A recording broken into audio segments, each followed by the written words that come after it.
It's good to see everybody here this morning. Thank you for all the prayers on my behalf last week, and especially thank Whit for taking over for me. When I was much younger, my dad taught a youth class while the youth minister was away, and, well, ashamed as I am to admit, I don't remember what it was about, but I do remember a particular question he asked at the beginning to start it out. He said, "What does God mean to you?" And I think everyone, myself included, at that youth class, we all gave the generic everything. God means everything to me. He is my life. I believe after that, if memory serves me well, Dad asked, "Then what will you do about it?" If God means so much, in other words, then what are you willing to do for God? And I think that's a very important question that even we today ought to ask ourselves, something we could ask every day if we wanted to. What does God mean to us? And if he means so much, then what are we doing about it? Well, I want to ask a similar question today, or at least the same in a similar light. What does your faith in God mean to you? What does your faith look like? Is it a working faith? Is it a dead faith? Do we have faith in God, or do we kind of just hope that he exists and we'll slide on into heaven? Hebrews 11:1 talks about faith. It says faith is the substance of things hoped for, the evidence of things not seen. And what that means is faith is the thing on which our belief in God, our trust in him rests on. Why do we believe in God? Why do we trust in him? Why do we do as he says? Because we have faith. Our faith is built on evidence that is based on the Word, Romans 10:17. It's not something magical. It's not something fantastical, but it is a real, living thing. We don't just hope God exists. That's not faith. That's wishful thinking. Faith is proclaiming, I know God is real and the things in his Word are true. So then what does that faith mean to us? What does our faith look like? Is it a dead faith, or is it a living faith? What did God want James's audience to know about faith? We've been studying faith in the book of James, and we're in James 2:21 and 22. That is our text today, if you want to turn to that. James 2:21 and 22 is our text this morning. And James asked the question back in verse 20, or rather he says back in verse 20 of James chapter 2, "Wilt thou know, O vain man, that faith without works is dead?" And so he goes on to prove that in our text, really on through verse 26. But in verses 21 and 22, it says, "Was not Abraham our father, justified by works, when he had offered Isaac his son upon the altar? Seest thou how faith wrought or worked with his works, and by works was faith made perfect?"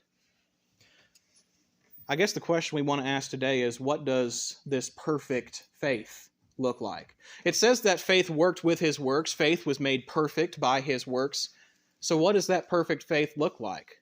Now, I don't know about y'all, but I want a perfect faith. I want a faith that God is proud of.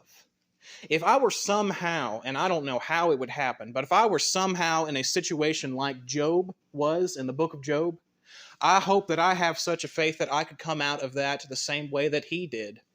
You might remember in Job 1:6 through 12, as well as Job 2:1 through 6, that Satan came before God one day, and God asked him a question about where he had been. Satan said, just anywhere, to and fro on the earth. And God said in Job 1 and verse 8, "The Lord said unto Satan, Have you considered my servant Job, that there is none like him in the earth, a perfect and an upright man, one that fears God and escheweth evil?"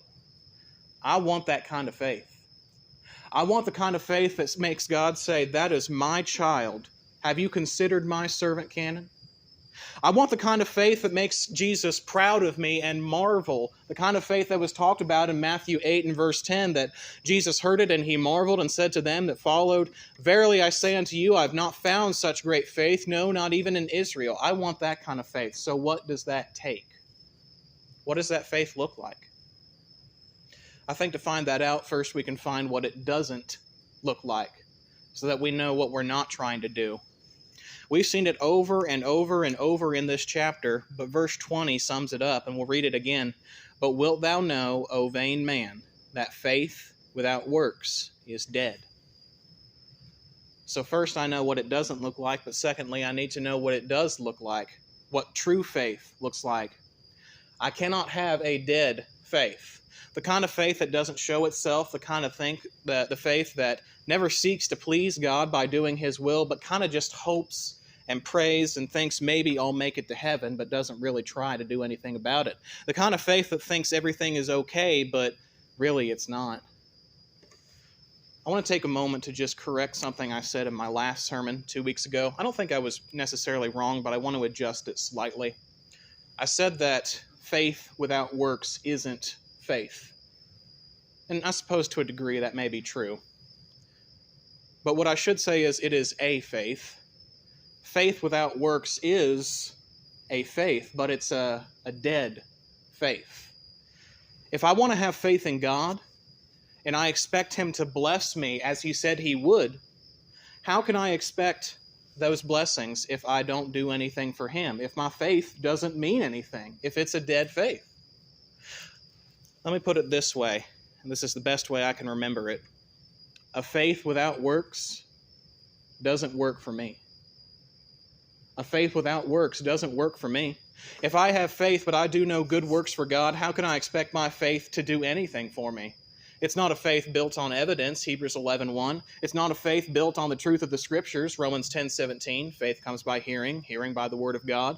That's wishful thinking. That is a hope that will disappoint me greatly, because a faith without works is dead.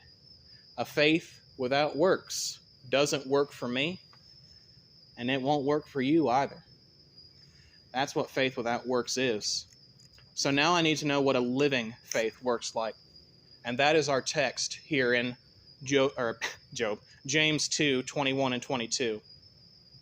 Was not Abraham our father justified by works when he had offered Isaac his son upon the altar?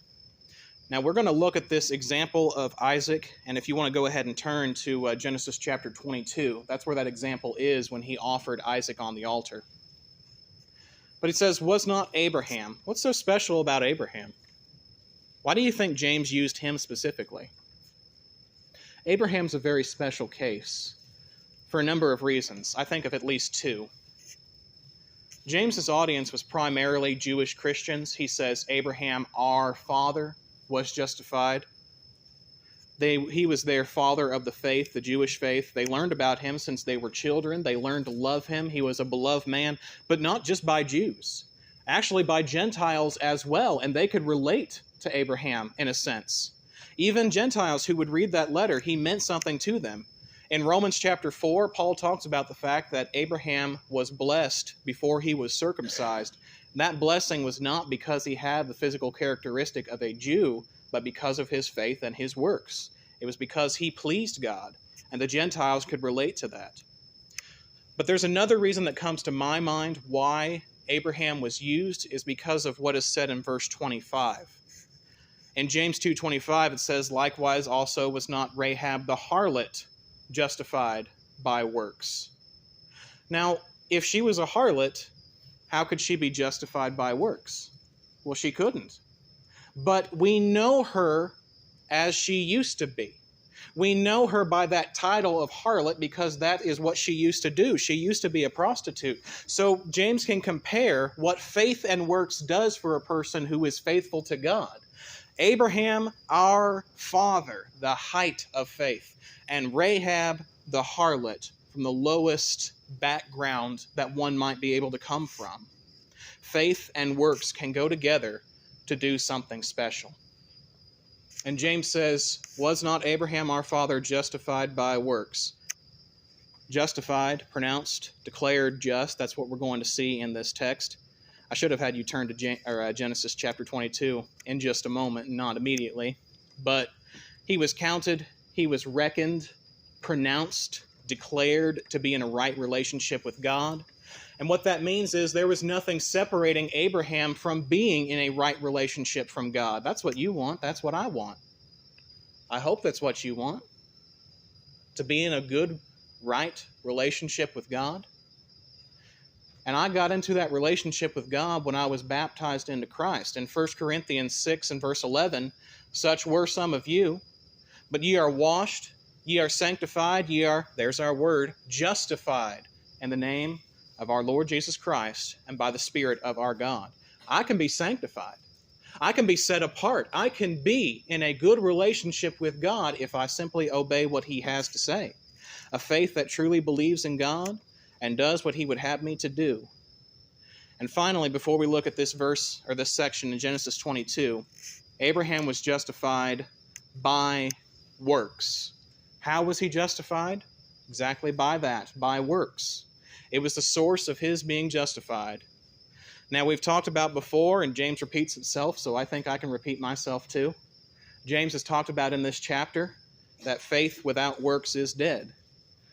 In Ephesians 2, 8, and 9, we find that we're not saved by works, lest any man should boast. We're saved by grace through faith. Is it my works that save me? Is it my faith? What is it? It is God who justifies me. God is the one who saves me in the end.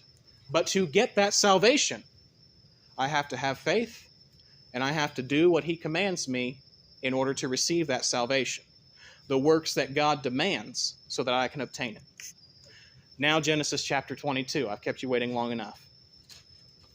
This is where we'll see Abraham's works combining with his faith to perfect that faith. Verses 1 and 2. It says, and it came to pass after these things that God did tempt Abraham, that means to test, and said unto him, Abraham. And he said, behold, here I am. He said, take now thy son, thine only son Isaac, whom thou lovest, and get thee into the land of Moriah, and offer him there for a burnt offering upon one of the mountains, which I will tell thee of. Now, we've already studied James 1. We know that God cannot tempt anyone with evil, neither can he be tempted with evil. That's James 1:13. That word tempt in the Hebrew means a test of faith. And why did he test him like this? Why did he test him and have him offer his son, his only son, Isaac, in whom he loves? Man, God pointed out everything. He knows that Abraham loves Isaac. And I've heard people say, I've personally had people ask me, why in the world would God do such a cruel thing? I've seen on the internet when I've been scrolling through some Bible-related page or whatever, people will say, that was a cruel joke that God played on Abraham to make him think he was going to have to sacrifice his son and then say psych at the end and give him a ram instead. Well, that shows a very superficial understanding of what's going on in this passage. Number one, I think we need to ask, what did God get out of this? I don't know that God got anything out of it, but I know Abraham did. Abraham's faith was perfected because of this. Abraham was justified by his works because of this. This was a test of his faith in God, and if he got through this, then he can, as James 1:4 tells us, be spiritually mature and whole and lacking in nothing. But why offer his son? Why Isaac? There's a number of reasons about this. I wish I could explain all of them. That is, we don't have the time to explain all of them, but I think the biggest reason is this, was the land that Abraham was in. Now, this is in Canaan at this time. And this mountain that he went to is believed to be near Jerusalem, in all reality, where Jerusalem would be, that is.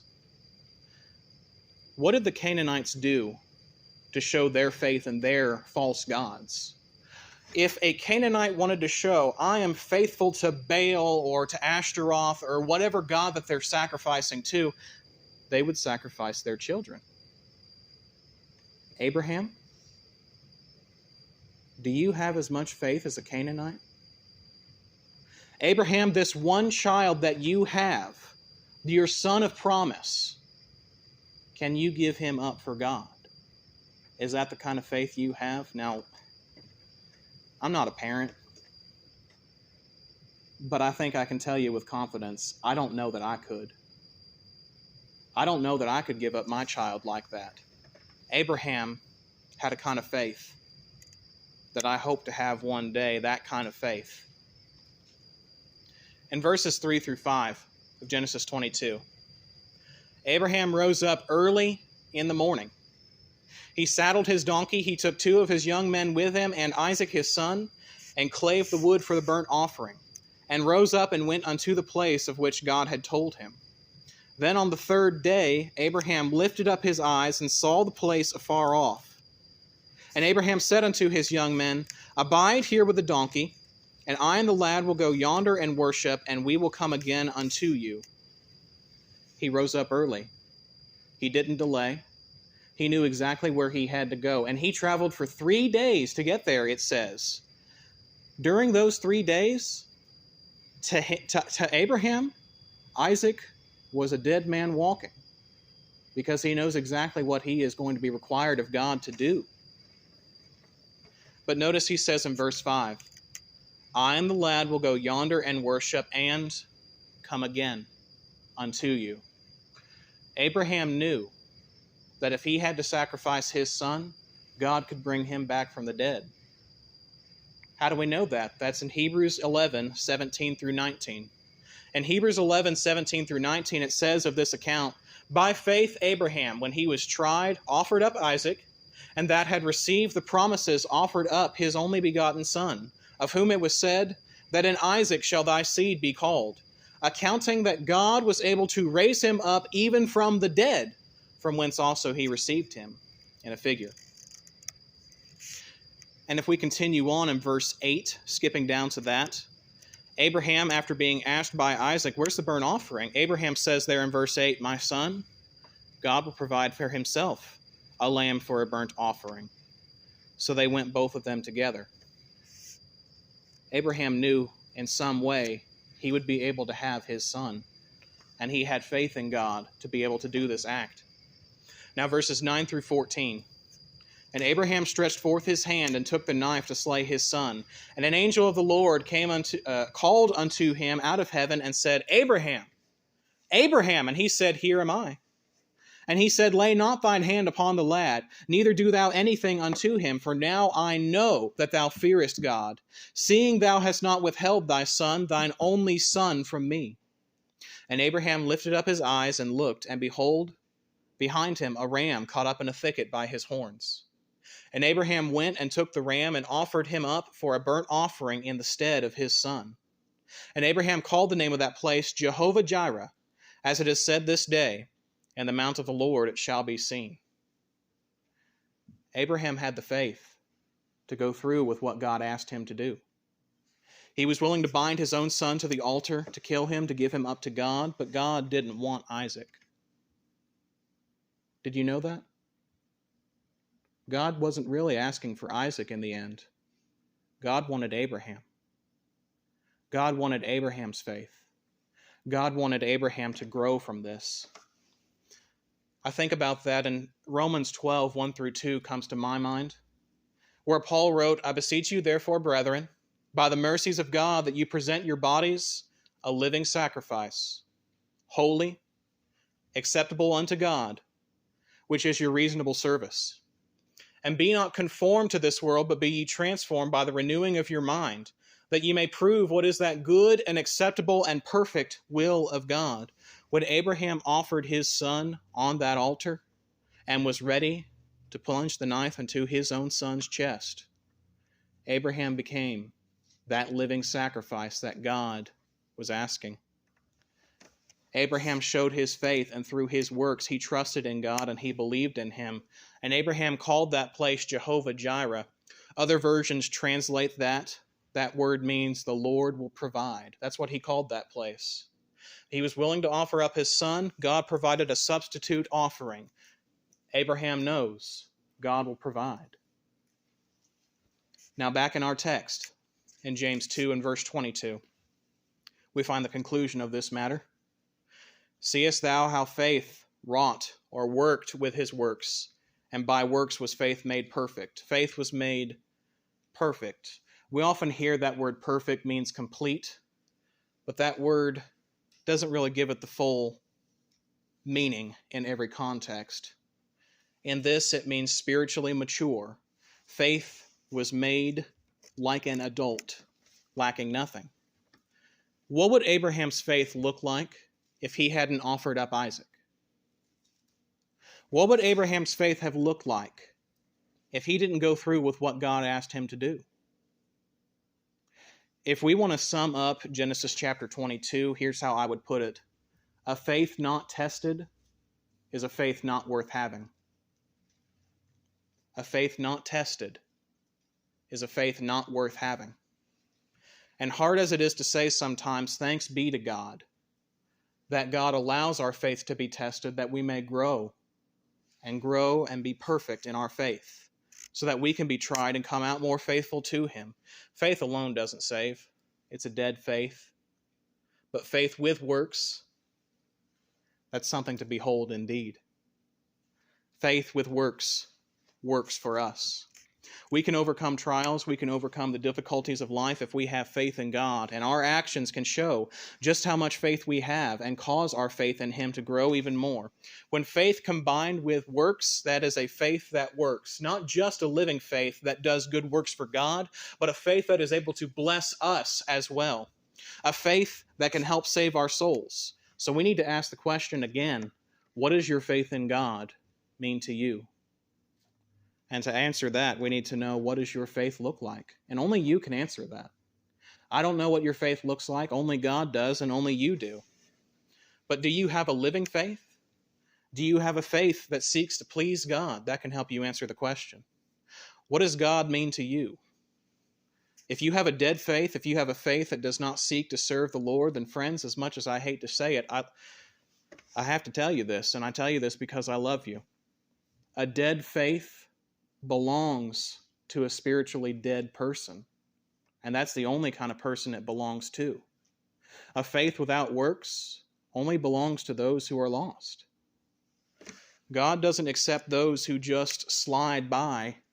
You have to be willing to put in the effort to get to heaven. Matthew 7 and verse 21. What does God mean to you? Does He mean so much that you're willing to listen to what He has to say? Does He mean so much that you're willing to believe the things that He has written in His Word? Does He mean so much to you that you are willing to repent of the sins that you have committed and put them away? Does He mean so much that you're willing to confess the name of His Son and be baptized into His Son? Does He mean so much that if you are a Christian and you've fallen away or you've stumbled, if you're struggling, if you have needs that we can help you with, that you'd be willing to walk in His way once more, to ask for forgiveness? My dear friends, we love God, and He means so much to us, and you mean so much to us, that if you have any spiritual need we can help you with, we want to help you make that right. If you have any need, come forward now as we stand and as we sing.